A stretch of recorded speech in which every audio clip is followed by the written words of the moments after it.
All right, now, Ferguson, although he's a great grappler himself and he loves it, maybe he wants this fight on the feet, attack like Michael Johnson did when he fought Nurmagomedov, push constantly and try to keep it on the feet. I do know one thing, that Ferguson has the stamina to do that for the complete fight, because this guy is insane in the stamina department. Then again, he's not a Michael Johnson on the feet. In fact, his last loss was against Johnson, but that was all the way back in 2012, and he became a complete different animal after that. Now, if it does go to the ground and Khabib has a side mount, make sure your arm closest to your hip doesn't get caught in a crucifix, because that is his go-to move, and try to escape the back door once he starts using elbows. This is important. Once he is a side mount, try to use a backdoor escape. Other people try different escapes. Try to use a backdoor escape. That would be where I think that might work. But if it doesn't work, get him in the guard ASAP, because Khabib is an animal. If he's in half guard, he's got great ground and pound. Having him in a close guard will make it less. He's still good, but it will be less power and easier to control. Now, when Khabib is on top in half guard, he also tries to lock up one arm behind your back and unload with the other hand. Be aware of this as well, since he will try to do this 100% certain in every fight you see him doing this. Nurmagomedov, this is going to be very interesting to see, because both these fighters like to go forward, and both are kind of the same. Both have equal wins by knockout and submission. Both love the ground, but what we do know with Nurmagomedov, he really loves the ground. I love to find out whose wrestling is better and gets the top position. Or, because both these guys like to grapple, is this going to be a standing fight? Sometimes we see that, right? If people expect that this is going to be a ground fight, suddenly there's an ego match going on the feet. I don't know. I don't need to tell Khabib to watch out for the Bravo choke, because that's his go-to move also here from Ferguson. It's going to be hard, but I don't think that I have seen Khabib ever on his back. I mean, this guy always has top position, and if he's on his back, well, it's going to be very momentarily, because he's got great reversals. Then again, my memory is not that super. This is going to be a crazy fight, man. I think in this particular weight class, both these guys have the best stamina, and I think that is going to make it. And saying that at 155 is the weirdest thing to see. If you Rafael dos Anjos, all these other guys, they have insane stamina, but these guys here, they take stamina to a next level. So that's why I think it's going to be like in the second round. I don't see this as a first round fight. I see a second or third round if it goes for a knockout or a submission, but it might go the distance, actually, because both are tough. Ferguson's most recent victory came against the former lightweight champion Rafael dos Anjos in the UFC Fight Night 98 main event last November.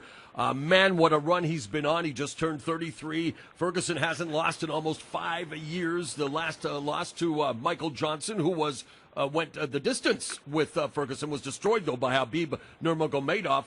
But since then, Ferguson's 9 victories have included 6 stoppages, 7 fight night bonuses, including a rare double for performance of the night and fight of the night for his second-round submission win of Edson Barbosa, who stepped in for Nurmagomedov at the TUF 22 finale. Remember, this is going to be the third time the charm. These two were supposed to meet on 2 prior occasions, so let's keep the fingers crossed. Nothing goes down this week to preclude this fight from happening, because as much as I'm looking forward to Stephen Wonderboy Thompson and Ty Woodley, this is the fight I'm really looking forward to at UFC 209. Nurmagomedov, 28 years of age, 4 of his 8 wins inside the octagon, half of them by stoppage, and he's already, he's also defeated Dos Anjos as a common opponent. They have a few common opponents, of course, but his win over Dos Anjos came at UFC on Fox 11 in April 2014, nearly a year prior to the Brazilian winning the 155-pound title against Anthony Pettis.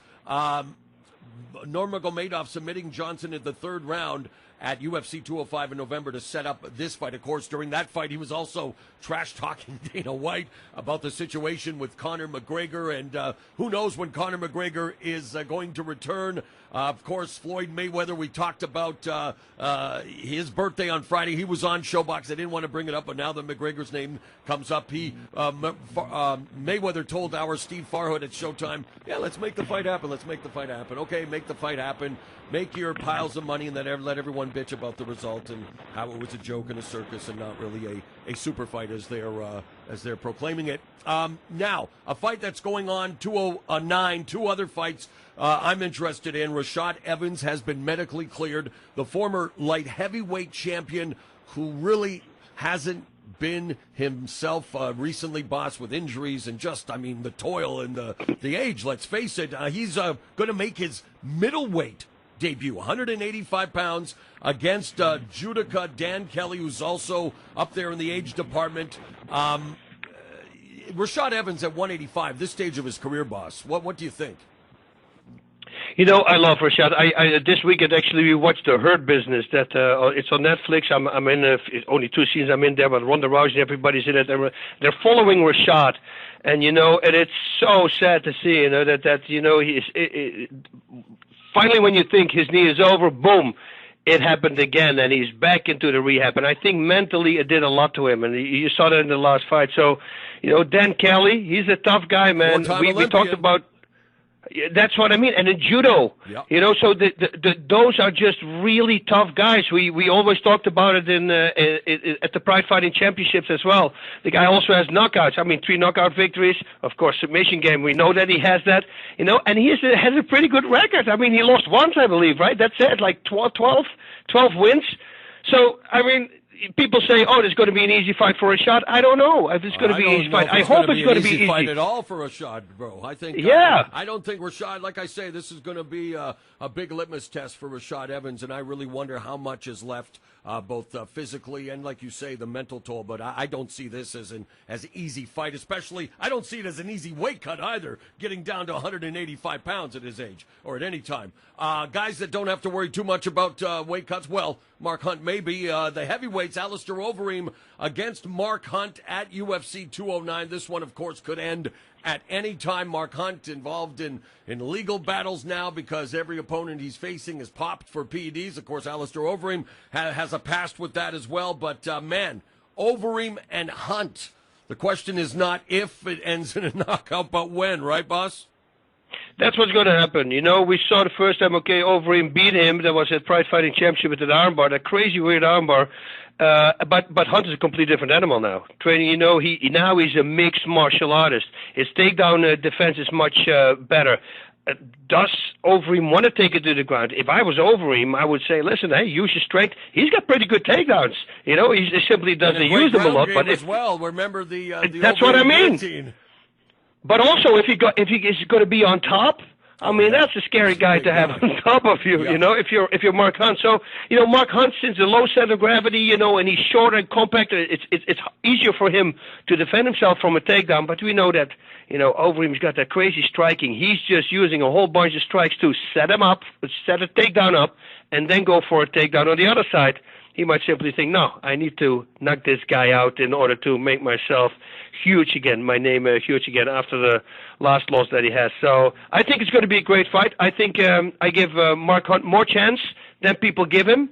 But although, if I have to say, you know, yeah, I would think Overeem could win it, but it's just that one punch. If he can land one shot, and I talk about Hunt, of course, then the fight could be over because Overeem's chin is not the strongest chin, and especially against a guy like Hunt. I like Overeem via first-round submission. All right, UFC strawweight champion Joanna Jędrzejczyk going to attempt her 5th consecutive title defense at UFC 211 when she puts her title on the line against Jessica Andrade. And what a fight this one should prove to be. The champion undefeated at 13-0, 7-0 in the UFC. Andrade 16-5, 7-3 in the octagon. But boy, she is coming off a brilliant run of fights and really the most active female fighter in the UFC since women were introduced to the organization back in February of 2014. For Andrade, UFC 211 is going to mark her 11th fight inside the octagon and the 4th since she moved down to strawweight from the women's bantamweight division last June. Man, she has just been amazing with victories over Jessica Penne, Joanna Calderwood, and Angela Hill. We just saw her fight Hill at UFC Fight Night 104, and that fight, tremendous fight of the night honors. But Andrade taking on the number 1 fighter in the weight class, the only Polish champion in UFC history, and she's been nothing short of dominant, boss. She has claimed the title back in March 2015 and recorded victories against Jessica Penne, Valerie Letourneau, and Claudio Gadella. Most recently, she recorded a unanimous decision win over her compatriot Karolina Kowalkiewicz at UFC 205 in November. Andrade is going to be tough, bro. She's a very tough one, but I'm in love in a platonic way with Joanna Jędrzejczyk, man. I love everything about her, the way she handles herself, the way she gets in the opponent's head. But yes, Andrade is going to be very tough, and the reason is she has a great ground game as well, so she's constantly throwing shots and a takedown, shots and a takedown. If she keeps doing that back and forth, she might land one. And once she lands a takedown and is on top, that could be trouble for Jędrzejczyk, although she looks simply unstoppable. This is going to be a fun fight to break down if we come closer. Yeah, when we get to May, we will break it down like a boss. That's going to take place at UFC 211, May 13, American Airlines Center in Dallas. Coming up on Friday at WinStar World Casino and Resort in Thackerville, Oklahoma, the women will headline Bellator 174. And a woman we know very well, your compatriot, Marloes Coenen, the trailblazer in women's MMA, 23-7, a 2-1 record in Bellator, taking on my BC Bud, Julia Budd from British Columbia. Know both women, of course, from their Strikeforce days, Invicta Fighting Championships as well. Budd 9-2, undefeated in Bellator at 3-0, and they are going to fight for the inaugural women's featherweight title in Bellator MMA. What do you think about this fight, boss? A lot of experience for both fighters, but much more for Coenen. Yeah, much more for Coenen. Bud, though, okay, I think Bud is going to try to keep this fight on the feet. She's strong, and she will fight the takedown, which she should do if she's smart. I think she has more power on the feet than Marloes has, although Marloes, I think, is more technical. But having the power advantage is huge because that makes us dangerous on the feet. No single kicks. I've seen her doing that a bunch of times. I wouldn't do it because Coenen's camp, I guarantee you, saw that too, and they're waiting for it, trying to grab that leg and try to take it to the ground because that's the bread and butter, of course, for Marloes Coenen. Now, if she decides to take Coenen down, make sure that you're going to be on top and not in the guard from Coenen. Now, Coenen, and I have to ask you this, the last time she fought at 135, right? Was it last fight? Do you remember it? Coenen is coming off a submission loss to Alexis Dufresne, who passed on a title shot, which makes no sense, and now fights on the preliminary card of Bellator 174. So, no, Coenen has fought at featherweight and honestly has not done that well. And honest, you know what? She's needed knee surgery again. Someone who's been around the block a few times, boss, and it's no longer automatic. And for Julia Budd, she may get Marloes Coenen at the right time. Budd is the one with the momentum. 3 straight wins. She also holds a win, by the way, over the UFC women's featherweight champion, Germaine de Randami.